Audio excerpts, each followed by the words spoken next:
Tragedia questa mattina sulla provinciale della Sinistra Piave in provincia di Belluno. Un 35enne di Salzano è morto per lo scontro fra il camion che stava guidando e un grosso cervo.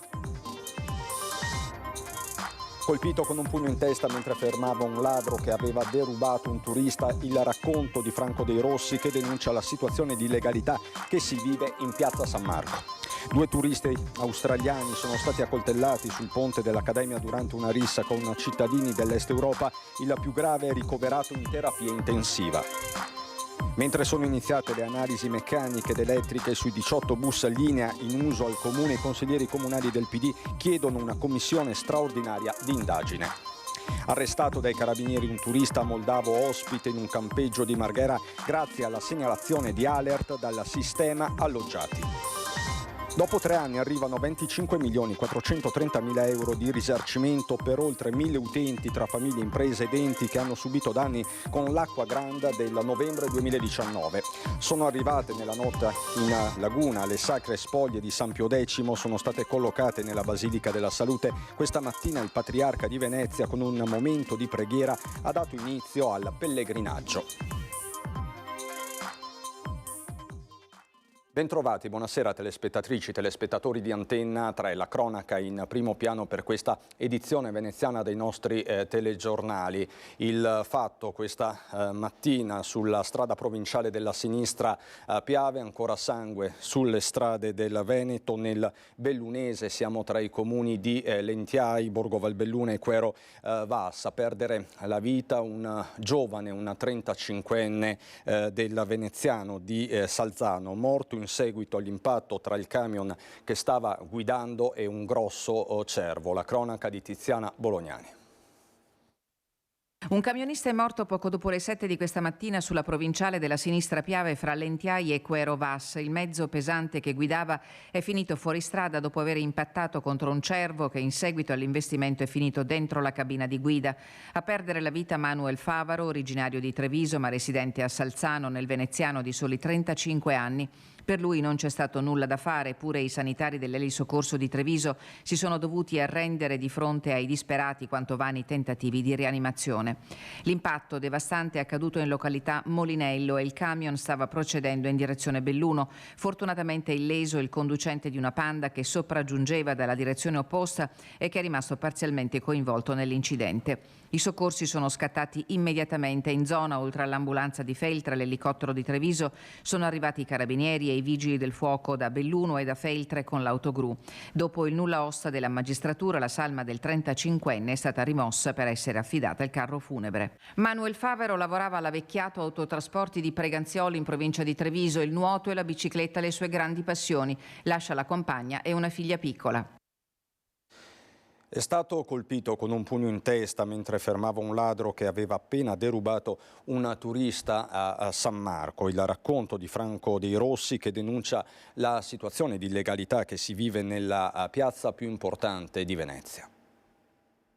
Il capo della guerra l'ho fermato e gli ho detto: adesso tu hai fregato i soldi a un turista e aspetti, adesso io chiamo i carabinieri e tu rimani qua. Ha cominciato a dimenarsi e a un certo momento mi ha dato un pugno. Franco Dei Rossi fa parte dei cittadini non distratti e l'aver bloccato un uomo che aveva appena derubato un turista gli è costato un pugno in testa di cui porta ancora i segni.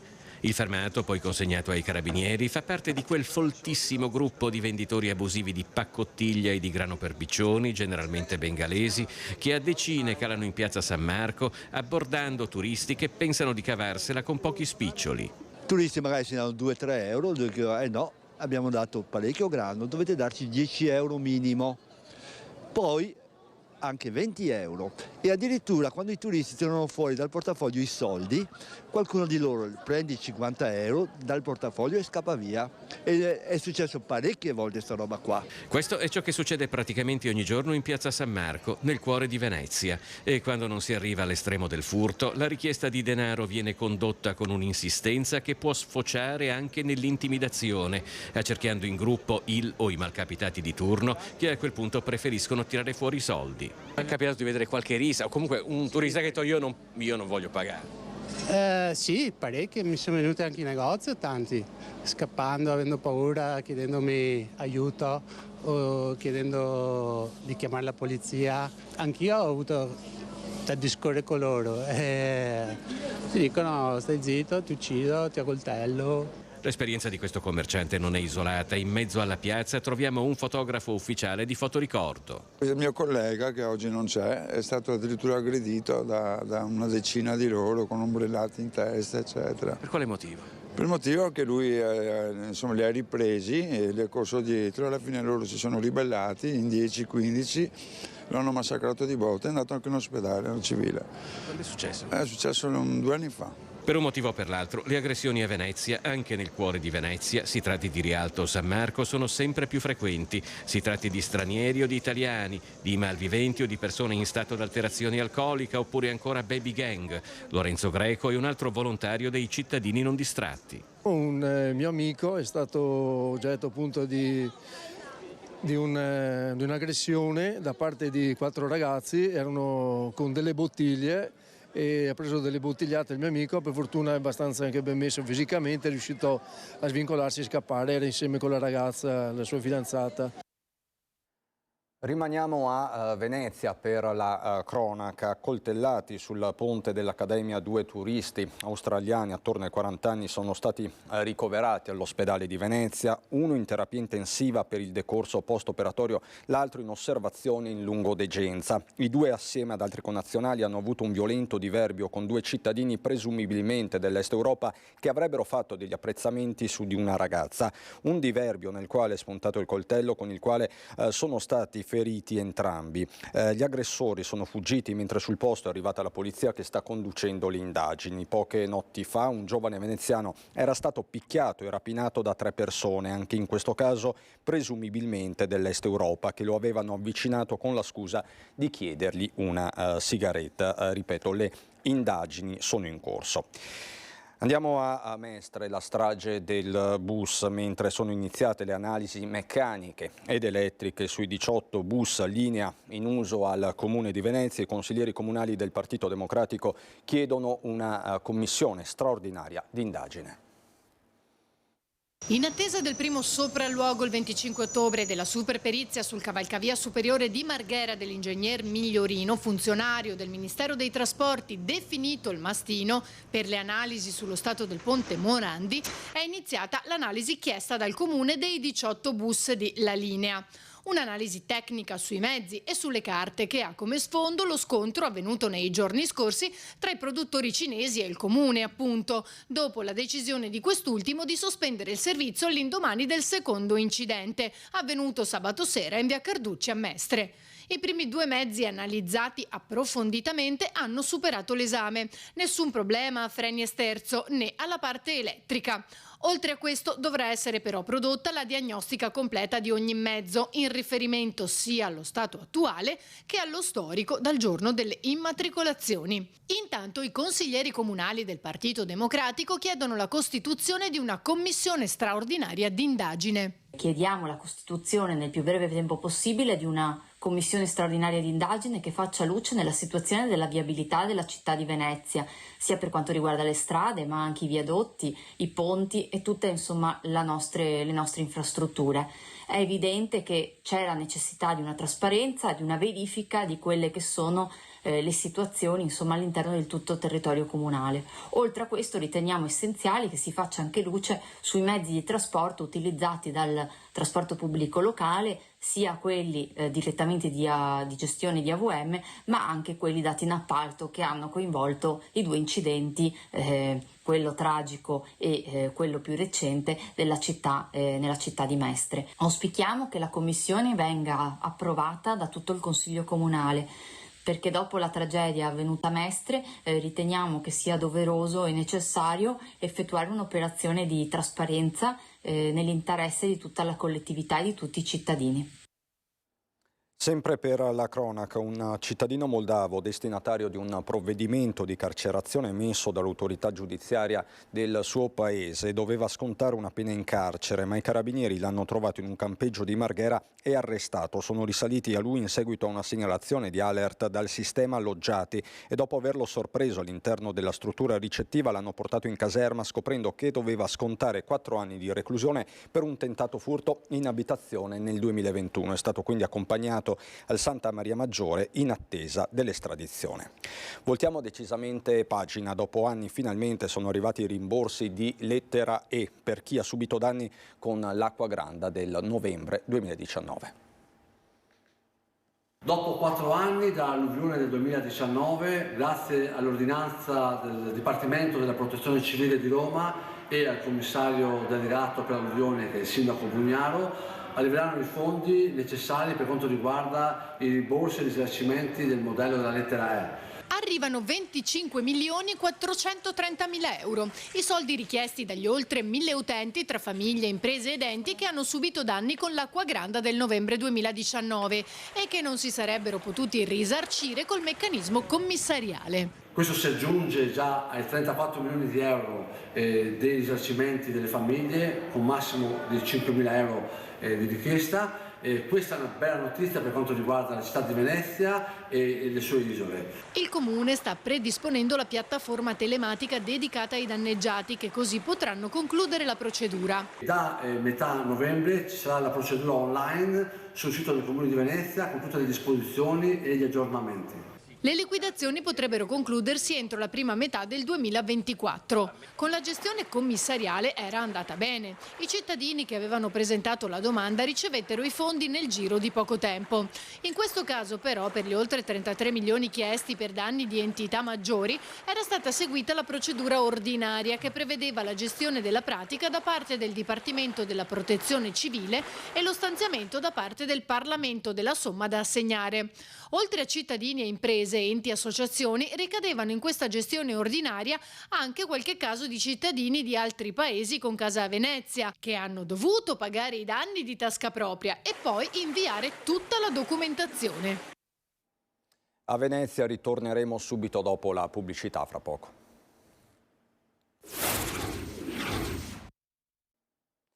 Di nuovo in diretta, di nuovo a Venezia, dove nella notte sono arrivate le spoglie di San Pio X. Le spoglie di San Pio X sono arrivate a Venezia. Come previsto sono sbarcate nella notte sul Canal Grande e subito trasferite all'interno della Basilica di Santa Maria della Salute, accanto al seminario che il santo aveva a cuore sia da patriarca che da papa per la venerazione dei fedeli.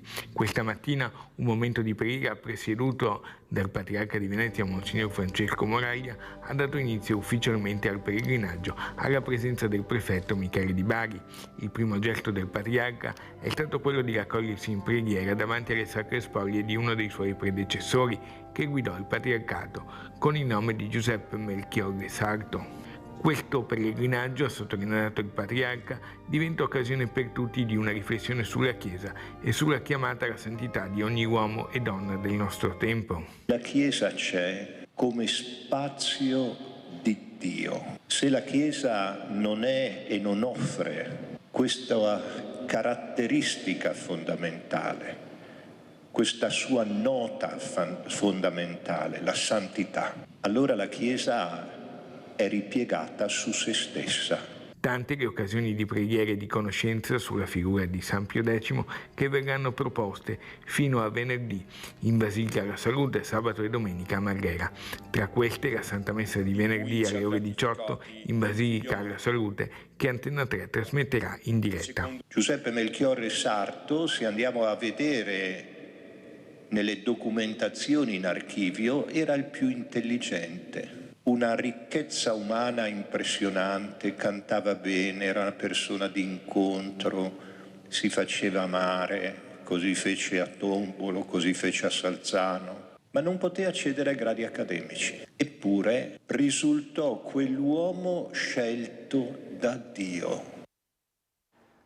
Sono trascorsi 6 anni dal referendum nel quale i veneti votarono per l'autonomia. Veneti.net affronterà la questione in un convegno in programma a Villa Gritti di Stra dalle 18 di questo venerdì. Venerdì 20 ci troviamo per approfondire un tema importantissimo, in una forma però anche un po' di discussione, forse anche un po' di polemica, sul tema del federalismo, dell'autonomia che ancora non ci sono. Sono passati quasi 2200 giorni da quel 22 ottobre del 2017 nel quale i veneti votarono la consultazione referendaria per l'autonomia regionale. 6 anni e 5 governi dopo, Veneti.net farà il punto della situazione a Villa Gritti la Superba di Stra. Gerangelo Bellati fa parte di Veneti.net, una rete di professionisti, intellettuali e imprenditori che desiderano proporre tra i veneti una crescente consapevolezza di essere popolo.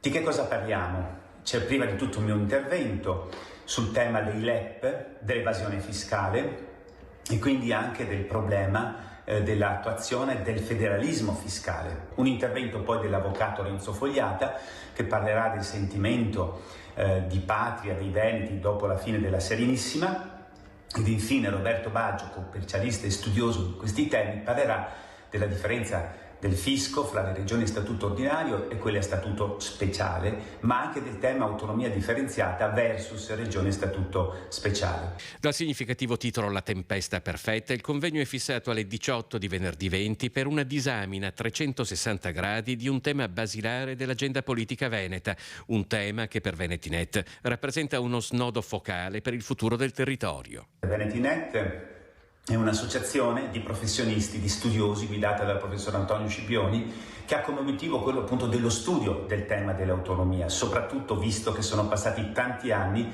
da quando i veneti hanno espresso chiaramente la loro volontà di autonomia grazie al referendum.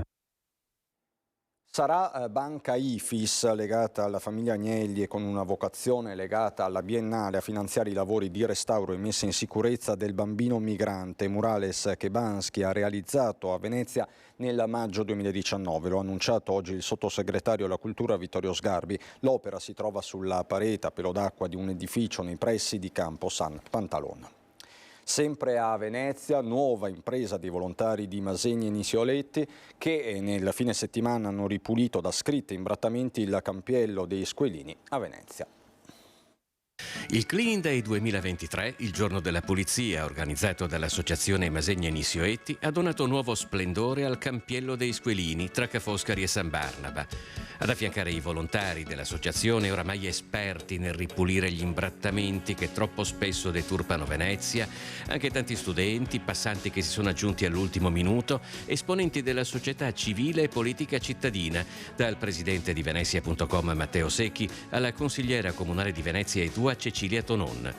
Ripresi da Filippa Patì, sempre sensibile nel documentare la vita cittadina, i volontari hanno cancellato scritte spray, rimosso adesivi, ripitturato pareti, confermando un percorso virtuoso condiviso con la sovrintendenza, che è un esempio di impegno civile attivo, oltre che un atto d'amore nei confronti della propria città. Arte e non solo a Marghera.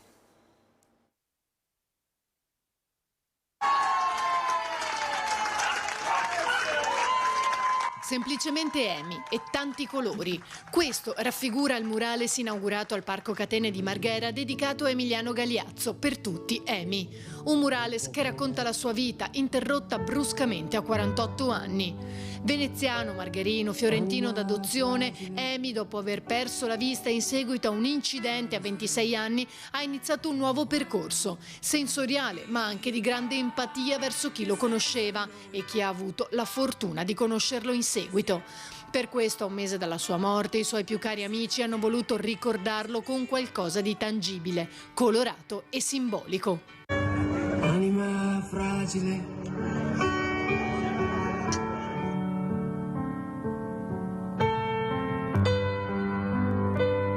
Il murales, realizzato dal writer Andrea, descrive la vita di Emi, il suo amore per i tramonti, le rose nel suo giardino, i gatti. Vicino al suo profilo, infatti, è stata disegnata la casetta in cui ospitava gli amici in Toscana. Le teste e le mani rappresentano loro e l'energia che lui gli ha trasmesso. All'inaugurazione, oltre agli amici, anche quelli non vedenti e ipovedenti che Emiliano ha conosciuto nella sua vita.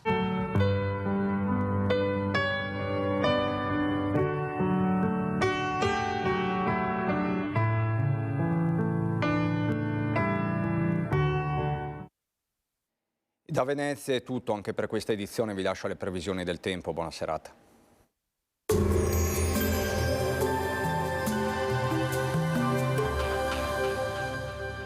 Goditi il caldo delle migliori marche di stufe e caminetti. Tu scegli, noi pensiamo a tutto il resto. Meneghel, Aroncade, Treviso. Bentrovati al meteo. Una perturbazione avanza sull'Italia, dando vita ad una fase di forte maltempo. Vediamo il dettaglio di giovedì 19 ottobre. Sul Veneto sin dal mattino tempo piuttosto instabile, con rovesci e temporali che bagneranno la nostra regione, sospinti da forti venti di scirocco. Le temperature infatti saranno in lieve aumento, minime sui 12-13 gradi, massime invece stazionarie tra 15 e 17 gradi all'incirca. Spostiamoci ora sul Friuli Venezia Giulia. Anche qui avremo piogge diffuse, in genere moderate e abbondanti. Saranno possibili localmente anche fenomeni molto intensi. Temperature minime tra 13 e 17 gradi, massime sui 16-20 gradi. Infine diamo uno sguardo alla situazione del Trentino Alto Adige, dove il tempo peggiora con precipitazioni un po' ovunque. Temperature minime intorno ai 13 gradi, massime sui 17 all'incirca. Dal meteo di Antenna 3 per ora è tutto, arrivederci al prossimo aggiornamento.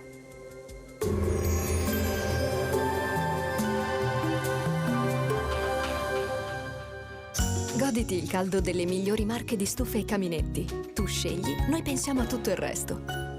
Meneghel, Aroncade, Treviso.